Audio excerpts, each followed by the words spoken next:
The world we live in today is far from boring, exhausting, frightening, confusing, and I'm sure there are a lot of other adjectives we could use. I'd like to take you through a little of the history of the League of Women Voters and into our present battles to, as our mission states, defend democracy and empower voters. And so you know, the League is fiercely nonpartisan. While we neither support nor oppose politicians or parties, we do, after careful study, come to positions on which we advocate.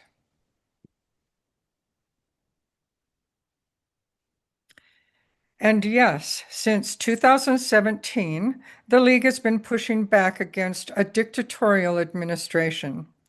How does nonpartisanship work with someone like Donald Trump? We do not advocate against the man, the candidate, or the politician. We fight for the voters and take issue with many of the administration's policies and actions.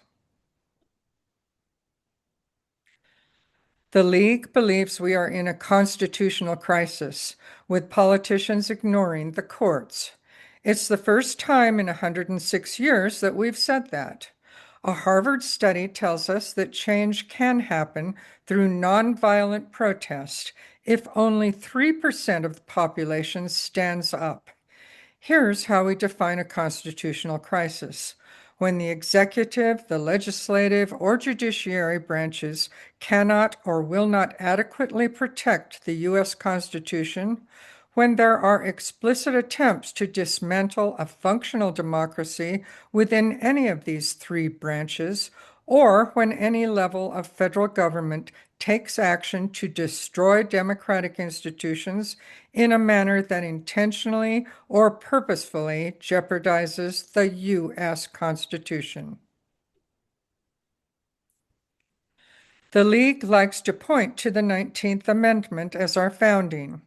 In fact, the League was formed just before ratification in 1920, but like most stories, it's only part of the narrative. In the 1700s, voting generally was limited to white property holders. The 1870 15th Amendment declared that people could not be denied the right to vote because of their race, but barriers like poll taxes and literacy tests effectively reduced voting among Black and Native American men. If you think the 19th Amendment solved all these problems, it didn't. The amendment only ensured that white women and northern state Black women got the vote. Chinese naturalized citizens gained suffrage in 1943 and Native Americans in 1948. But it took until the Voting Rights Act of 1965 to enforce the constitutional right to vote and ban discriminatory voting practices. This is a picture of Mabel Pinghua Li, a young suffragist and the first Chinese woman to earn a doctorate in the United States, although she was never allowed to become a citizen. What about men? While men marched beside women in the fight for women's suffrage, and many even worked to pass the Equal Rights Amendment, it was not until May 7, 1974, that men became equal partners in the League. Yes, there was an element of hypocrisy in our fighting for equal rights when we continued to deny equal member rights to men. Like many organizations, the League of Women Voters has had to face its past and move forward. The racism that stained the battle for women's suffrage and the earliest days of the League of Women Voters is well documented, if not well known. The failure of white women leaders to include Black women in the struggle was blatant.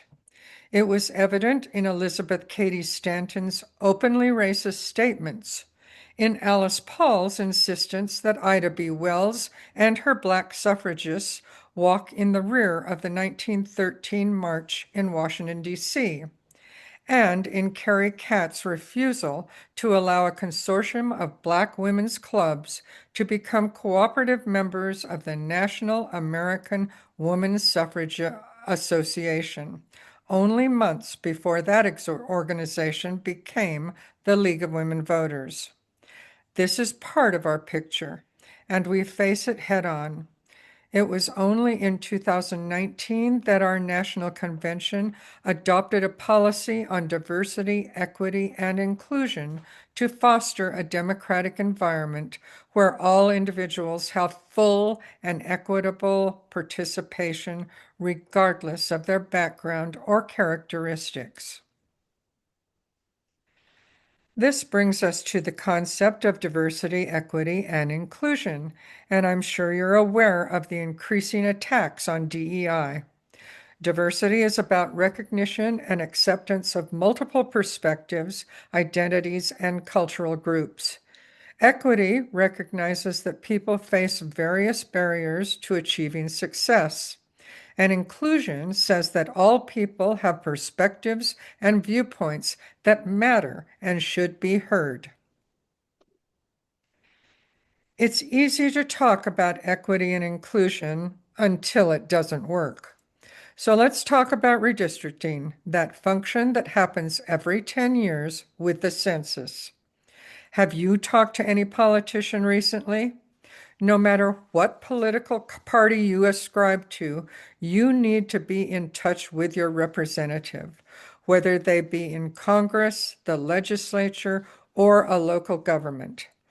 Maybe you think there's no need because they are doing exactly what you want them to do.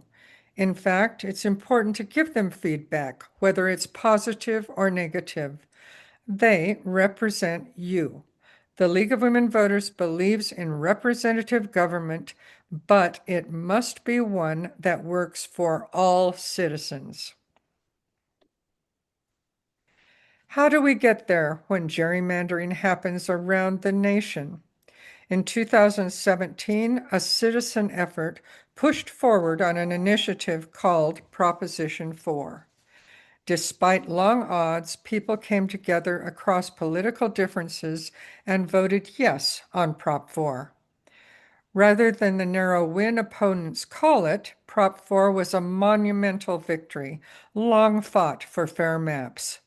Since 1988, our National League has worked with state and local leagues to encourage full participation in each census to ensure that subsequent reapportionment and redistricting complies with one person, one vote requirements and the Voting Rights Act. In 2019, we launched the People Power Fair Maps campaign to help in those redistricting efforts. Proposition 4 created a bipartisan independent redistricting commission seen here. And you can see it complies with the League's long-standing position to use an independent commission for redistricting. Proposition 4 also included neutral criteria that any Utah map must follow. This is what the voters had passed.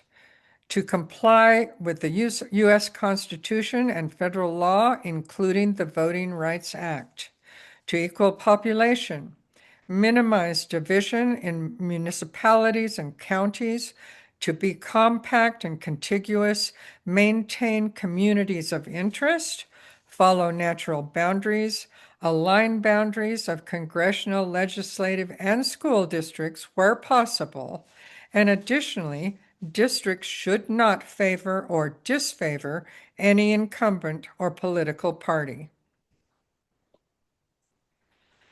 There were 3 initiatives that passed in 2018. The legislature significantly altered 2, the medical marijuana and Medicaid expansion initiatives. They repealed and replaced Proposition 4. In 2020, the legislature replaced Prop 4 with SB 200.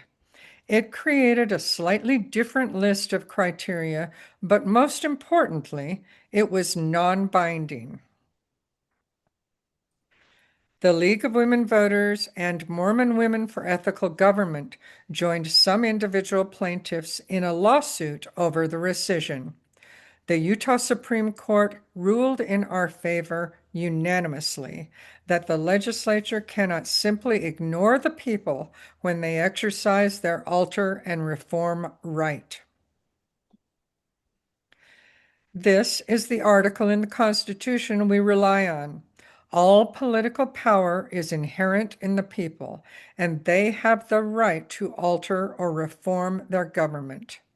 The first constitutional provision involved in this appeal was the initiative provision of Article 6, subsections 1, 1b, and 2, which vests in the voters of Utah the power to pass legislation through the initiative process. Under our state constitution, the people's legislative power is equal to the legislature's. The legislature relied on an article in the Constitution that states it shall divide the state into districts. Of course, Prop 4 still left and leaves that responsibility to the legislature. Under Prop 4, the legislature could pass an entirely new map. It doesn't have to just revise the commission maps, but it has to vote on the commission maps and issue a report about why theirs is better. And any map, commission, or legislature must follow the neutral criteria. The legislature, however, ignored all of that.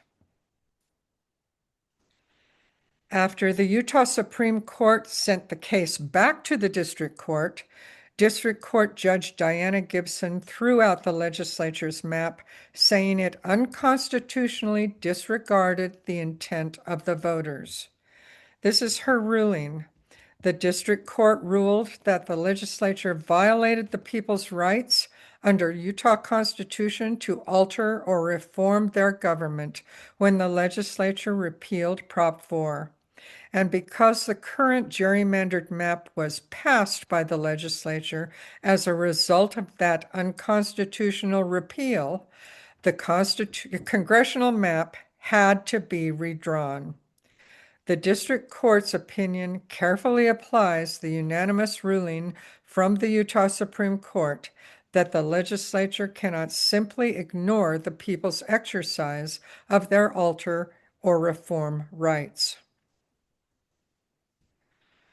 The legislature had plenty of time to pass a legal map. The district court gave more time for the legislature to pass a new map than courts usually provide in cases like this around the country. The legislature was free to enact a new map, but one that must conform to the requirements that the people voted for when they approved Prop 4, including the ban on partisan gerrymandering. If the legislature didn't enact a legal map, the court had an obligation to ensure that a legal map was in place for the next election. The legislature did pass a new map, Map C, but after a hearing, the court determined that it violated Prop 4 because it was drawn using partisan data, had the intent and effect of favoring one political party, and did not minimize municipal or county splits. Because the legislature's map violated Prop 4, the district court put in place Map 1, which was proposed by the plaintiffs and will be used for the 2026 election. Prop 4 requires a commission for redistricting in two circumstances: after a census or if the number of Utah's congressional seats changes. When redistricting occurs following a court order, no commission is required. The district court applied the plain text of Prop 4 in ruling that no commission is required during the remedial process. Because there was an election deadline approaching and no legal map, the district court also had an obligation under federal law to ensure there was a legal map in place. A federal district court in Utah has since also found that Judge Gibson had the authority to implement a map. The legislature ignored the people and the courts. The legislature had one strategy: to delay. It wanted yet another election to pass under an illegal congressional map, but the Utah Supreme Court has denied their motion to stay. This case is fundamentally about respecting the will of the voters. Utah voters passed Proposition 4 in 2018, and the legislature continues to ignore the will of the people at every step. Strategy number 2, flood the zone and confuse. Now it's 2026, and they haven't stopped. They have appealed and lost again. 2 Congress members sued in federal court, and a 3-judge federal panel ruled against them. Legislators are talking about a constitutional amendment to give the legislature total power. And of course, they attempted an initiative to repeal Prop 4 and lost. Their misinformation campaign was telling voters they need to vote to have a voice, and yet we already have voted. To the legislature's chagrin, support for Prop 4 has continued to increase, with less than a third of Utahns wanting it repealed, according to a recent poll. In the most recent legislative session, the legislature passed a new law to create a 3-judge district court panel for certain kinds of cases that the legislature can use to give itself an advantage. In other words, if they don't like a court ruling, they want to change the rules. When we challenged them, they passed another law that could create a whole new constitutional court. We maintain that both of these efforts are unconstitutional, and litigation is ongoing over these challenges. So what about those initiatives? How ironic is it that the legislature is using the initiative process they despise to overturn an initiative they despise? Initiatives are not easy, and every legislative session, lawmakers try to make them even harder to pass. From 1952 through 2014, Utahns petitioned 23 initiatives onto the ballot. Only 4 have passed. That's a 25% success rate. Still, lawmakers like to say that we're becoming California, which is anything but true. California's process is relatively easy, and the state encourages direct democracy, while Utah prioritizes legislative authority. In Utah, a voter initiative must have signatures from 8% of voters in at least 26 of Utah's 29 state Senate districts. In California, it is just 5% of voters whose signatures must be gathered. What's next? We know that our legislature is up in arms over what they perceive as a power grab from their constituents. They may try another constitutional amendment or a law increasing the percentage to 60% to pass an initiative. Or they could simply just listen to their constituents. This, of course, is why it matters to the League and to the voters of Utah. Political and racial gerrymandering distorts and undermines representative democracy by allowing officials to select their voters rather than voters to elect their officials.